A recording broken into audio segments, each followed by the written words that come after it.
Hello friends, ಹೆಂಗಿದ್ದೀರಾ? ಚೆಂದಾಗಿದ್ದೀರಾ ಅನ್ಕೊತೀನಿ.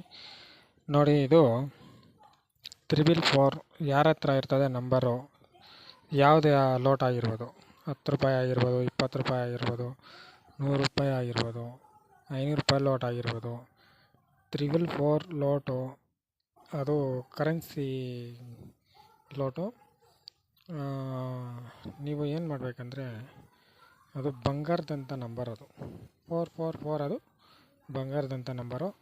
ನೀವು ಅದನ್ನು ನಿಮ್ಮ ಹತ್ರ ಮಾಡಿಕೊಂಡು ನಿಮ್ಮ ಪರ್ಸಲ್ಲಿ, ಇಲ್ಲ ನೀವು ಕಾಸು ಇಡೋ ಅಂಥ ಜಾಗದಲ್ಲಿ, ಯಾನಿಟಿ ಬ್ಯಾಗಲ್ಲಿ, ಲೇಡೀಸ್ ಆದರೆ ಎಲ್ಲೇ ಆಗಲಿ ಮಾಡಿಕೊಂಡು, ನೀವು ನಿಮಗೆ ಏನು ಕೋರಿಕೆ ಇರ್ತದೆ, ನಮಗೆ ದುಡ್ಡು ಕಾಸು ಸಿಗ್ತಾ ಇಲ್ಲ ಅಂತ ಇರೋರು, ನೀವು ಅದನ್ನು ಆಯ್ಕೆ ಮಾಡಿಕೊಂಡು ಚೆಕ್ ಮಾಡಿರಿ. ನಿಮ್ಗಾಗಿ ನೀವು ಚೆಕ್ ಮಾಡ್ಕೊಂಡು ನೋಡಿರಿ ಒಂದು ಸ್ವಲ್ಪ ದಿನ. ಆಮೇಲೆ ದುಡ್ಡು ಕಾಸು ತಾನಾಗೆ ತಾನು ನಿಮಗೆ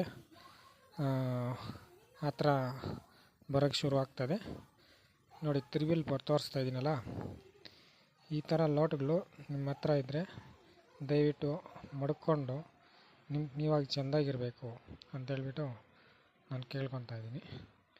ನೋಡಿ ಫ್ರೆಂಡ್ಸ್, ನಿಮ್ಗಾಗಿ ನೀವು ಮಾಡ್ಕೊಳ್ರಿ. ಕರೆನ್ಸಿ ಲೋಟ್ ಇದು, ಬಂಗಾರದಂಥ ಲೋಟು.